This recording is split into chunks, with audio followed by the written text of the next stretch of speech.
Hello, everybody. Welcome to the morning show. We're coming to you today on WJOPLP Newburyport at FM 96.3 on Channel 9 and on Newburyport Community Media's YouTube station at ncmhub.org. I'm your host, Mary Jacobsen, and this morning I'm delighted to welcome Stephen Puleo here. Stephen is an author, historian, teacher. He's published 7 narrative history books, taught college-level history courses, and his 8th nonfiction book, The Great Abolitionist, Charles Sumner and the Fight for a More Perfect Union, will be published by St. Martin's Press in April of this year. But today he's here to talk about Dark Tide, the Great Boston Molasses Flood of 1919, a flood which had its 105th anniversary this past January 15th. First published in 2003, Dark Tide remains the only adult nonfiction book on America's most unusual tragedy. It continues to capture the imagination of readers across the country. It certainly captivated mine, both for the extraordinary story of this unusual, unique disaster, which caused widespread destruction, and also for the compelling and engaging way that Stephen writes history. Stephen, welcome, and thank you so much for taking time to visit the morning show. Thanks, Mary. Happy to be here, and thanks for the kind words. Well deserved. Well, Stephen, let's start at the beginning by setting the context. Please talk to us about what was the molasses flood, when, where, how much molasses flooded the North End, and how much damage was done, including how many lives were lost. Sure. Well, the Great Boston Molasses Flood, Mary, happens on January 15th, 1919. So this is the 105th anniversary of the flood. Massive disaster, 21 people killed, 150 people injured, many very, very seriously. Enormous property damage in the North End along Commercial Street. I would say probably one of the nation's most unusual disasters. Yeah. And it's a story, I think, that has captured people's imaginations when they do hear it, because I think when you first hear it initially, it almost produces like, is this real? Could this Yeah. possibly be real? And it was. Yeah. It was real. It was very harrowing for the victims. Yeah, absolutely. And one of the things that struck me reading your book was just how much damage was done. If I remember correctly, Stephen, this was like up to 15 feet high, I think, and 35 miles an hour at its top speed in a small, rather congested space like the North End. And correct me if I'm wrong, but I think that in addition to the massive destruction to buildings, most of which were wooden at the time, there were 21 lives lost in the flood. Is that correct? That is correct. And you are right. So it starts off, the flood, the wave itself actually starts off at about 30 feet high, Wow. but does come out of that tank at about 35 miles an hour. Now, the eventual wave levels at about 20 feet high, but about 160 feet wide. And it Wow. quite literally scours, close to a mile along Commercial Street in Boston's North End.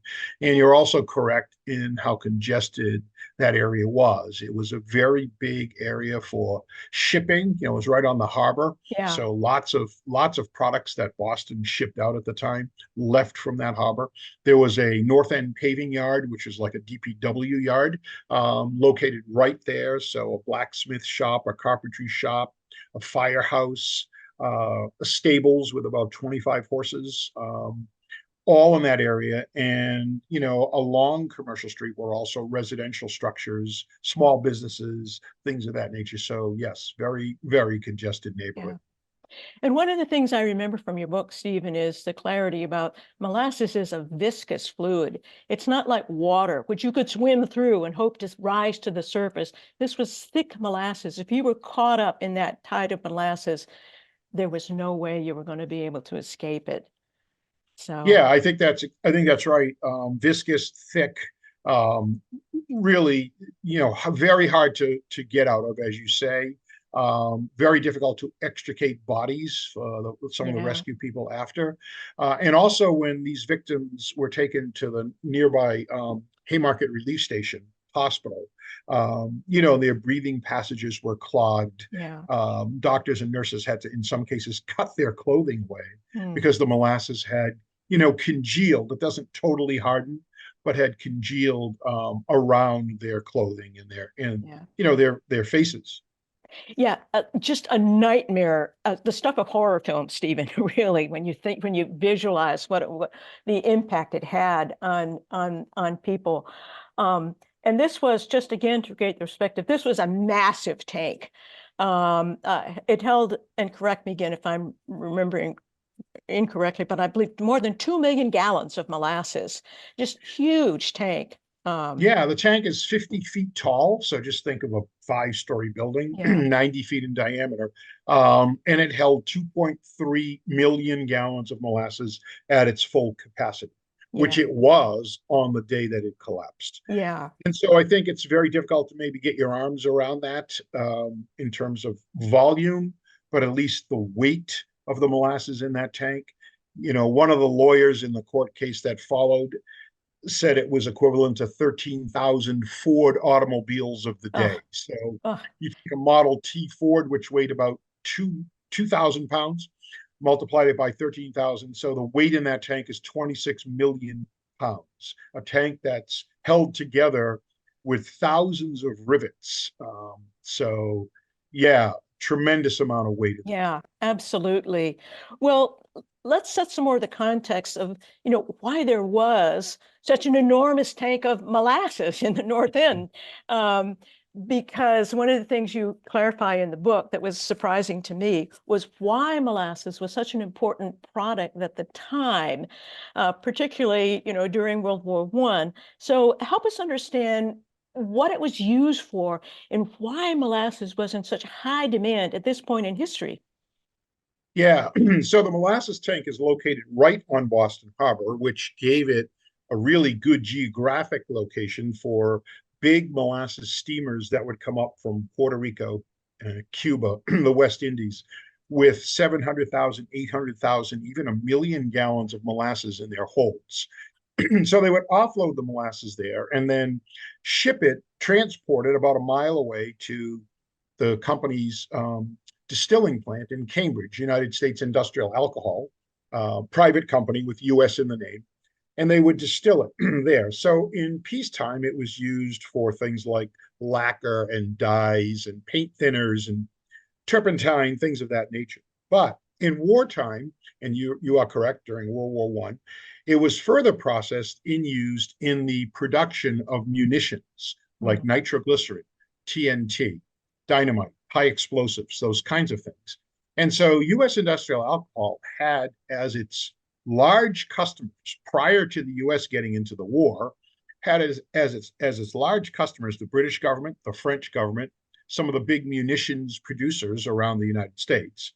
And then once the US gets into the war in 1917, the US government becomes a big client of US industrial alcohol. So molasses is really a protected war industry at this point. And somewhere between 90 and 95% of the molasses that was stored in that tank and further distilled from the time the tank goes up, which is January of 2006, 1916, sorry, until it collapses 3 years later, the majority of that is used for the production of munitions. Yeah. And that's a helpful thing to understand, I think, Stephen, because they weren't just making rum. It was a high demand product that was, there was a federal investment in keeping the supply of molasses and the distillation into an ingredient of nitroglycerin. Well, another thing that you talk about in your book that I think adds to the story and that creates the context is why the North End was chosen as the site for this enormous molasses tank. And that has to do with how Italian immigrants were perceived and treated at the time. Yeah, I think so. I think there's two reasons this site was chosen, right? One I just mentioned, which is the geography. It's Boston's inner harbor, perfect place for these ships to pull up, and then very close to the East Cambridge Mhm. distilling plant, about a mile away. For people who know the area, it was located just past the Museum of Science, the distilling Yeah. plant down in that Leechmere section. Mhm. But also, you allude to this, there's the political reasons to locate it there. At this time, the North End, which is extremely crowded, one of the most densely populated neighborhoods in the world, about 40,000 people in a square mile space of inhabitable space. Most of the people who lived there were Italian immigrants who were not citizens. The majority Mm, were not. They could not vote, and therefore they had very little to say about what happened in their own mm, neighborhood. So when this 50-foot tank is plunked down in this very congested neighborhood, there's barely a whimper from, I would say, the Boston hierarchy, political hierarchy, but also barely a whimper from the North End neighborhood itself. mhm, And even when the tank starts leaking, from day one, it starts leaking. Um, there's almost nothing from the community. People know what's going on. It's very foreboding. Um, there's talk in the court case later about how folks knew something wasn't quite right. But in terms of what we would call today citizen activism, mhm. it just really didn't exist among this Italian immigrant group in the North End. Hmm. Yeah, no real political clout there being brought to bear on this enormous tank. And you mentioned that it started leaking from the beginning. And one of the things I was hoping you could talk to us about were what were some of the signs that clearly there were some structural problems with the tank, and why, who made the decision to ignore these warning signs and why? Sure. So first, it's probably best to say that the tank was rushed to completion in the Mm, fall of 1915, and as a result of it, it was built improperly by people who really didn't have a good fundamental background of what was happening. The steel that was delivered for the tank, for example, was much thinner than the specifications called for. The person who oversaw the construction of the tank, Arthur P. Gell, who was the treasurer of U.S. Industrial Alcohol, a financial person, had really no engineering experience, yeah, no architectural experience, no real technical experience of any kind. The tank was improperly tested. It was supposed to be tested by filling it with 50 feet of water to at least check for leaks, if not for weight.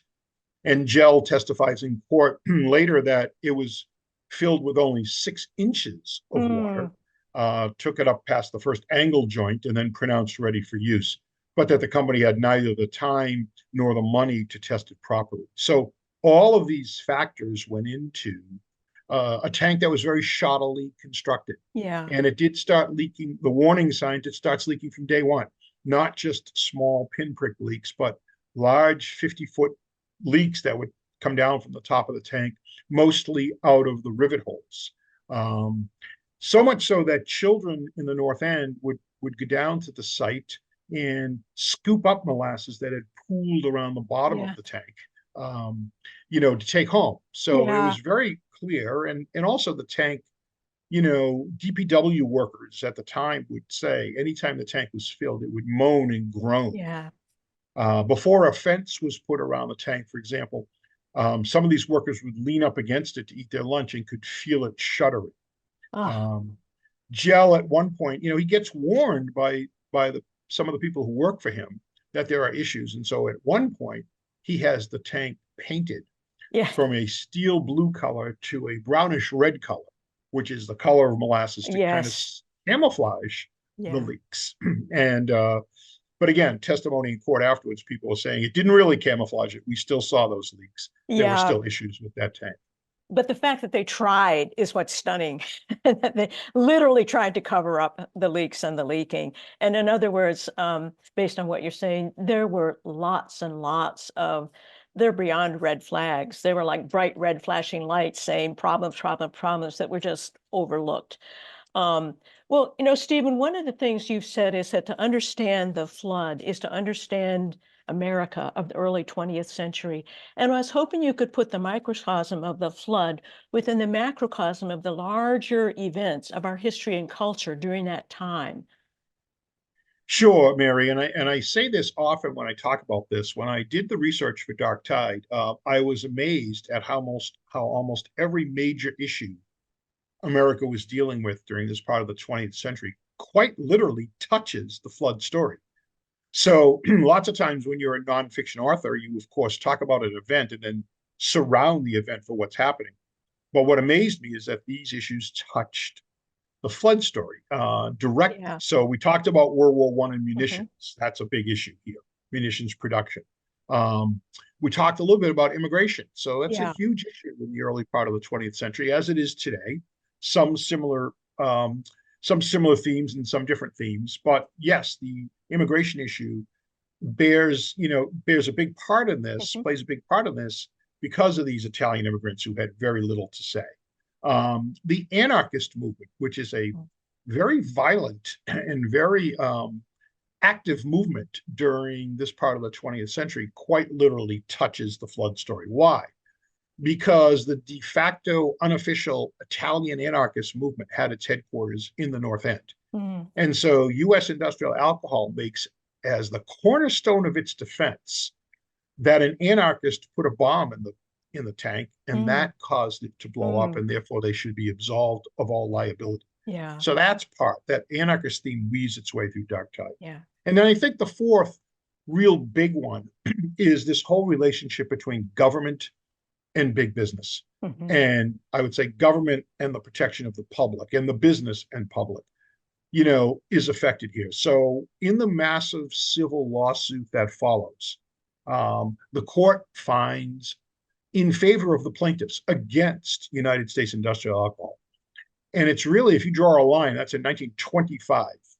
So 6 years after the flood. If Yeah. you draw a line from there forward, almost the entire relationship between government and business has changed. There are far more regulations, Mm. laws, statutes in place that government imposes on big business. Now, some people say, that pendulum swings too far one way, too far the other way in the intervening decades, no question. But I would say that there's no doubt if you go into the late 20s, after the stock market crash in 29, into the early Roosevelt years, that there are far more regulations that government has both to I would say, protect the public and protect employees in the workplace. Yeah, and certainly the molasses flood is shouts about the need for more care and regulation about how construction is assessed to be safe, especially with such a massive tank, and the destruction that followed, just living evidence. I mean, 21 people lost their lives. So well, and it took a long time to work its way. That the suit took a long time, years for it to work its way through the justice system. Stephen, with the outcome of the suit, in your opinion, was it commensurate to the damage that had been done? The results of the suit? Yeah, it's a first I should say it's a massive lawsuit. So when you think about lawsuits today, um, it's actually adjudicated in 1925. It starts in Mhm. 1920, is adjudicated in 1925. So not too bad, I would say, Mm. based on some lawsuits today in terms of the Yeah, length of time, right? yeah. It's a massive lawsuit. There are 1,000 witnesses, 1,500 exhibits. The first use of expert witnesses on each side, Mm. chemists, metallurgists, architects, all of that. So it's a huge lawsuit, one of the largest civil lawsuits still in Massachusetts history. And the fact that the case was adjudicated in favor of the plaintiffs, I think, is a just Mhm. decision by Yeah. the judge in the case, Mhm. U.W. Ogden, who I think is one of the heroes of the book. Um, he, I think, really goes out of his way to be fair to the plaintiffs in this case. Mhm. Make no mistake about it that had he ruled the other way, there would not be shock and outrage. It would Mhm. almost be expected. But I think he really tries to be Mhm. fair and listens to all the evidence. At the end, he talks about this circumstantial case that U.S. Industrial put on, blaming anarchists, and says, Mhm. it's an interesting theory, but all you were lacking was evidence. Yeah, yeah. Kind of an important thing, right? Yeah. But I think one of the ways that he does, one of the examples I use on how he is fair to the plaintiffs is that at one point he asks the lawyers if they would be willing to have court in session on Saturday because almost all of the plaintiffs were laborers and the only Mm. time they could get off from work was a Saturday afternoon to testify. Well, the Yeah. lawyers from both sides say no. Even the Mm. lawyers for the plaintiff side say no. They don't want to come into the city. They live outside the city. They don't want to come into the Mhm. city on a Saturday. They go to their summer homes in the summer for the Mhm. weekend. And so Ogden said, okay, in that case, we're going to keep court in session when we need to until 10 o'clock at night. So Mhm. there are many sessions of the Great Boston Molasses Flood lawsuit that take place and stay in session until 10 Mhm. o'clock in the evening. So Mhm. that's just one example of how I Yeah. think Ogden Yeah. really does his best to be fair in this case.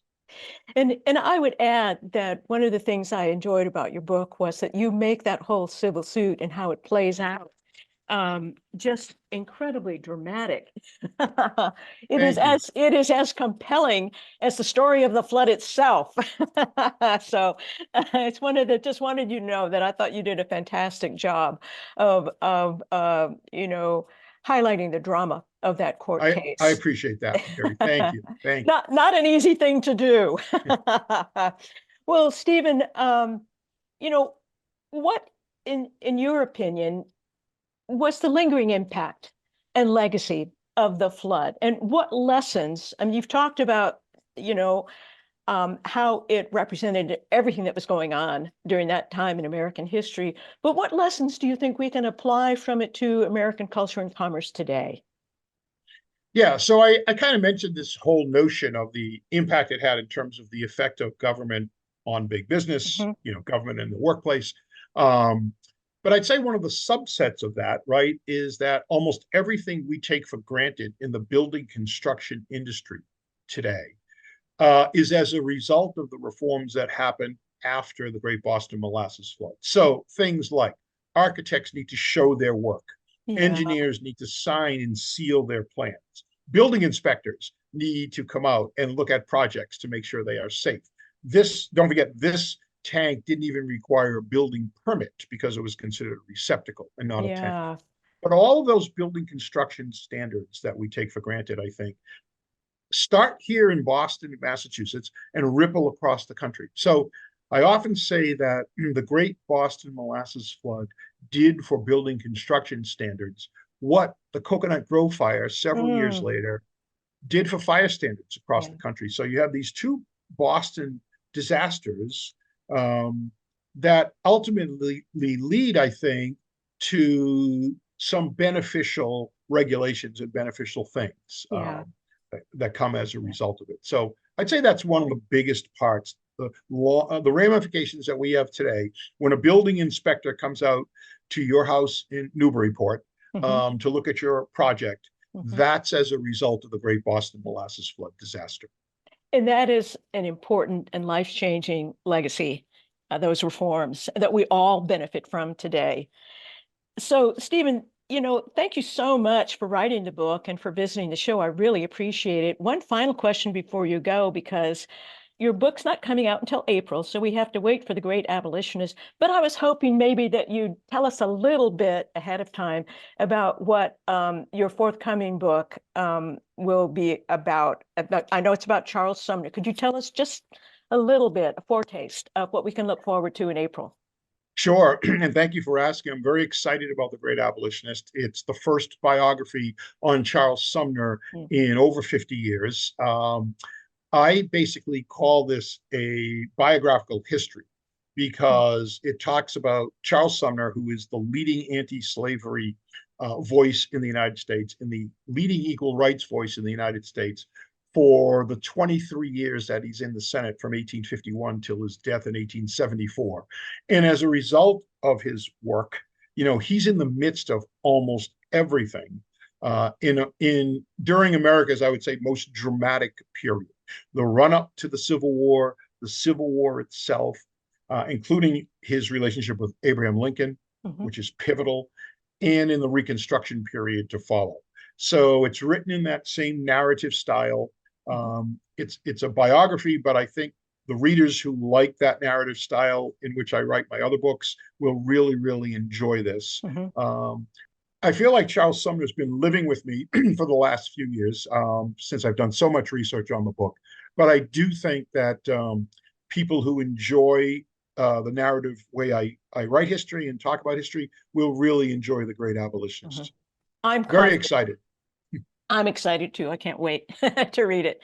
And for anyone who's interested in learning more about Stephen, about all of his books, his website is www.stephenpuleo, STEPHENPULEO.com.